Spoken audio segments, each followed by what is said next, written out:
Mas Danu. Bobby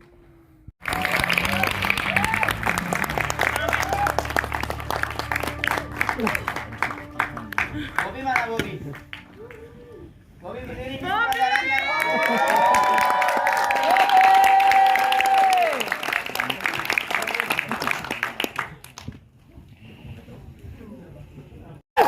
Thank you udah datang, dan thank you buat semua teman-teman cast and crew yang sudah meluangkan waktu juga di sini.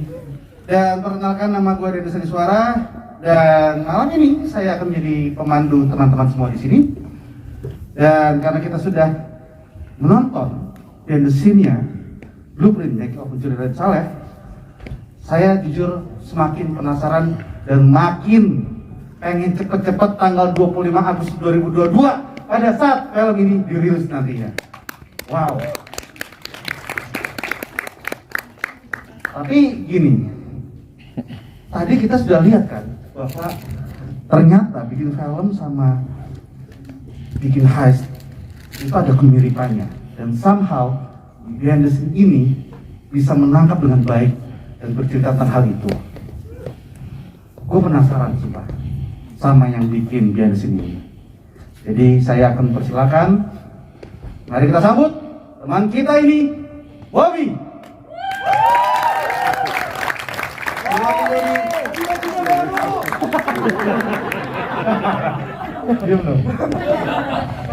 Apa nih kok apresiasi teman-teman yang udah hadir di sini. Terima kasih. Di sini juga ada beberapa kru-kru yang bantuin gue bikin BTS-nya. Ada Cakti ini, ada produsernya, ada Umar. Mana Umar ya?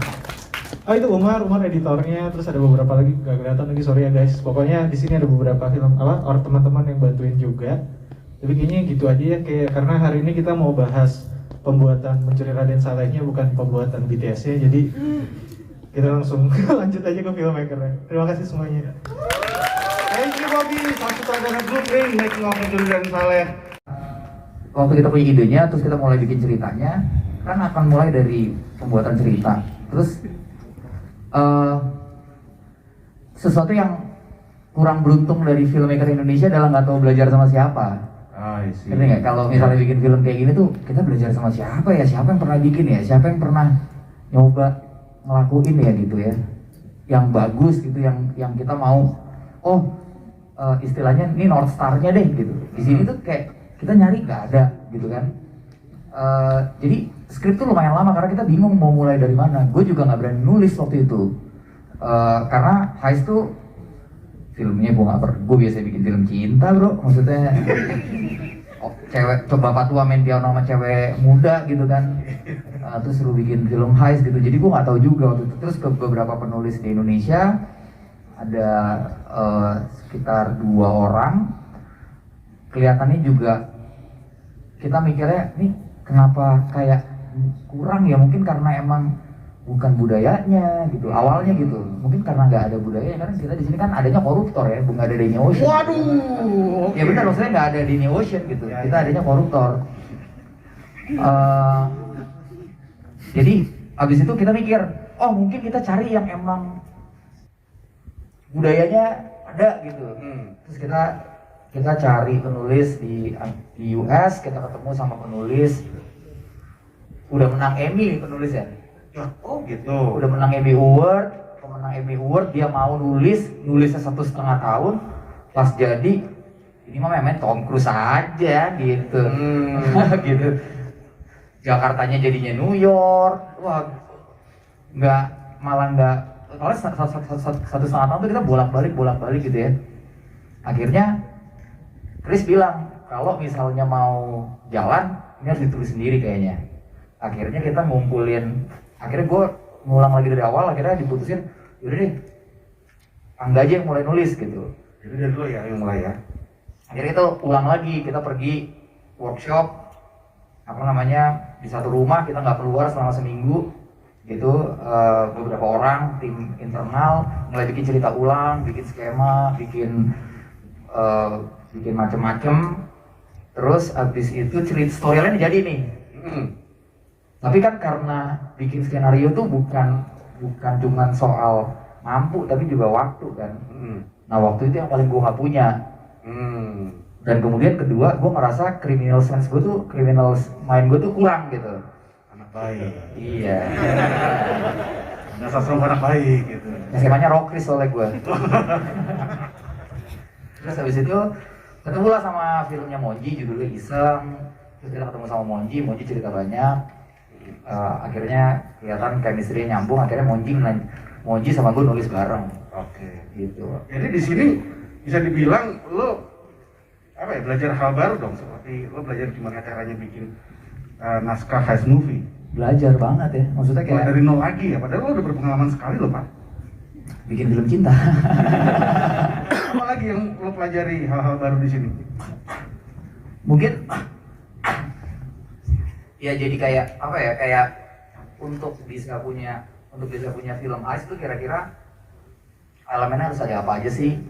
Terus kayak misalnya kita ngomongin ensemble cast, berarti pemainnya banyak.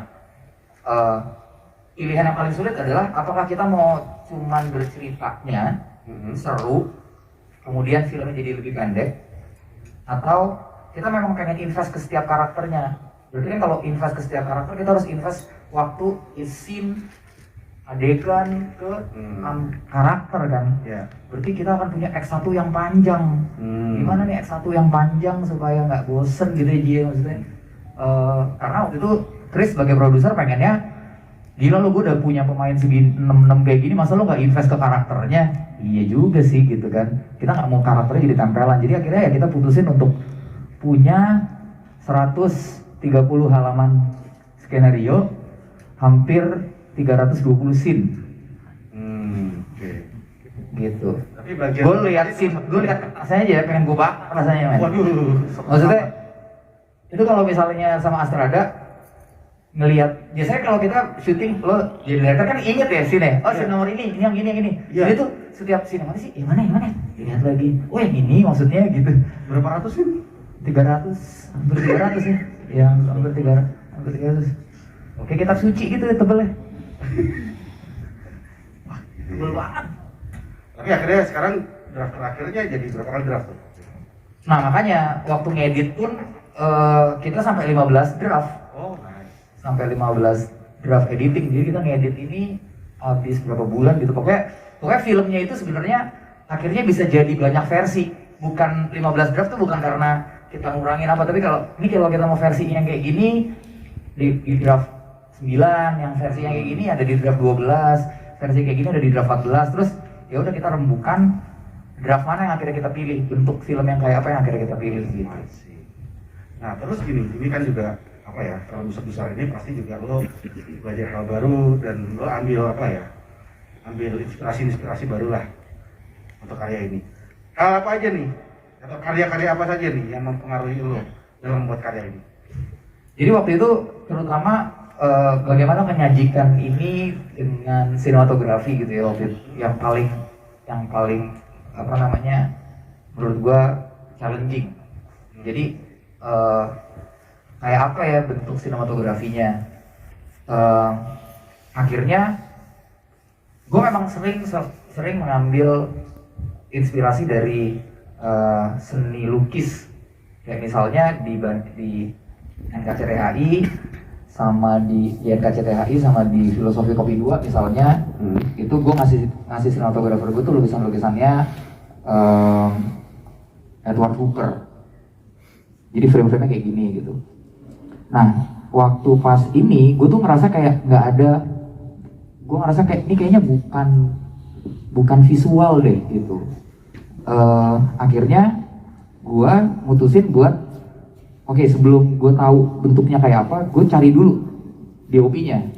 Dari situ gue akan explore. Nah, cari DOP ini yang menarik. Ada dua pilihan, yang senior, yang established, yang udah punya pakem, atau gue cari yang muda. Akhirnya gue sama Chris sepakat kita cari yang muda baru. Kenapa? Karena kita mau nangkap energinya, bukan experience-nya. Karena percuma experience-nya, nggak ada juga yang pernah bikin film kayak gini gitu. Oke. Ya kan, kalau bikin horor ada, kalau bikin drama ada, kalau bikin yang lain ada. Tapi kalau misalnya heist gitu, siapa juga yang pernah bikin? Jadi kita nyari experience juga nggak ada gunanya. Jadi ya udah nangkep energinya aja. Kita gue syuting sama Bagus di Story of Kale, Akhirnya kita dipilih Bagus. Nah waktu pas ngobrol sama Bagus, yang gue tunjukin tuh kerjanya ada pelukis namanya Jackson Pollock. Oh, tahu. Nah jadi gue bilang ini kan film tentang lukisan. Gue pengen bukan kayak sinematografi bukan kayak lukisan, tapi kayak pelukis bekerja. Jadi pelukis-pelukis modern, kontemporer, abstrak kontemporer tuh kalau kerja tuh dia nggak dengan stil, tapi dengan olah tubuh. Kalau si Jackson Pollock tuh drip painting, jadi dia ngedrip, jadi dia bergerak terus. Gerakannya dia lah yang menciptakan lukisan. Nah, sehingga gimana ya Gus? Akhirnya kita putusin, udah 70% film pakai Steadicam sama handheld. Jadi kita akan bikin blocking dulu, baru habis itu kita bikin gerakan kameranya. Jadi kamera harus bergerak terus, sehingga kita mikirin tuh selama 4 bulan setting lightingnya kayak apa ya, supaya kita kalau kesini nggak bentrok sama lighting. Jadi kita setiap pilih lokasi, kayak rumahnya Ucup, kita harus bongkar atasnya, atapnya dikasih lampu supaya punya key light gitu-gitu. Jadi Sampai sejauh itu ya? Sampai sejauh itu. Jadi semua shotnya tuh ada treatmentnya. Jadi nggak cuma master cover nggak ada. Sepanjang film tuh kita nggak ada master cover. Semuanya tuh bergerak karena kita pengen dapetin energi kontemporer, seni kontemporer itu, bahwa gambarnya tuh kan kalau kayak Jackson Pollock kan beautiful mess gitu ya. Iya. Jadi filmnya beautiful mess aja, jadi orang gerak. Kita nggak pikirin komposisinya rapi. Yang penting dinamis, seperti yang gue bilang bahwa kamera tuh jadi karakter ketujuh, sehingga penonton tuh experience apa yang misinya mereka, bukan menonton misinya mereka, tapi experience their mission gitu. Nah ini menarik sih, makanya gue makin gak sabar untuk nonton Mencuri Raden Saleh gitu, karena lukisan bisa menjadi drive. Ya, drive-nya dari situ. Jadi kayak lo kalau nonton, teman-teman kalau nonton cara Jackson Pollock bikin lukisan tuh ya, dia bergerak, karena dia bergerak muncullah visual. Ya. Nah kita pengennya gitu, kamera bergerak muncullah visual. Ini menarik gitu. sih. Ini sebuah filosofi yang baru ya. Oke. Sekarang kita ke Mas Monyi. Iya, oke. Kalau inspirasi sebenarnya saya bisa bilang mungkin 10% inspirasi saya dari luar dan 90% dari skrip itu sendiri sih sebenarnya. Dari luar artinya saya kadang kalau udah baca skrip kadang kan suka kebayang adegan scene fighting akan stylenya akan seperti apa dan segala macam. Jadi saya kadang buka-buka file buka-buka file Koreo yang pernah saya buat, fight scene di YouTube atau segala macamnya gitu. Dan yang memang paling utama inspirasinya dari skrip, dari skenario itu sendiri, karena saya yakin penulis pun udah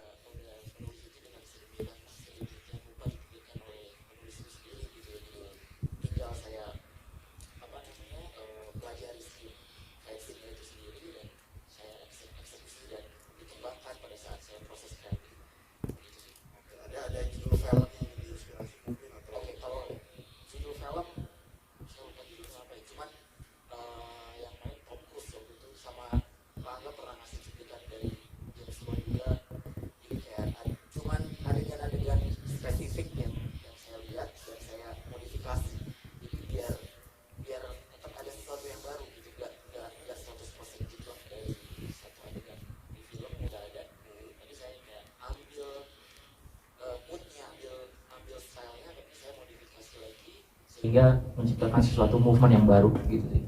Oke. Nah, buat seorang Reza Hilman nih, fotografi yang menurut lo itu paripurna asik rasanya, yang ideal itu kayak gimana sih? Kayak di film Mencuri Raden Saleh nanti. Wih,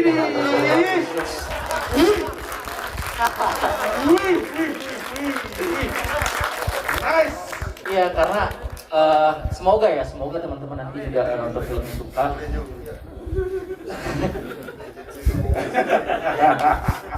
Boleh. Oke. Coba teman-teman, tepuk tangan dulu buat semua narasumber saya yang sekarang bercerita dan sudah pernah tidur berapa lama ya kalian ya kayaknya. Mobil, Oke. Ya ini trik yang set A set B. Andik dan angkat gue, saudara. Yang mau pelapornya Visinema. Tapi di sini saya jadi kepikiran ya, mungkin ya buat Chris, buat Pak Iwan juga. Mungkin kedepannya semua film Visinema ada kejar-kejarannya aja, Pak. Dan KCTHI, Story of Kali 2 gitu, kejar-kejaran aja udah. Gitu. Siap-siap, Abah. Oke. Nah, berikutnya pertanyaan terakhir.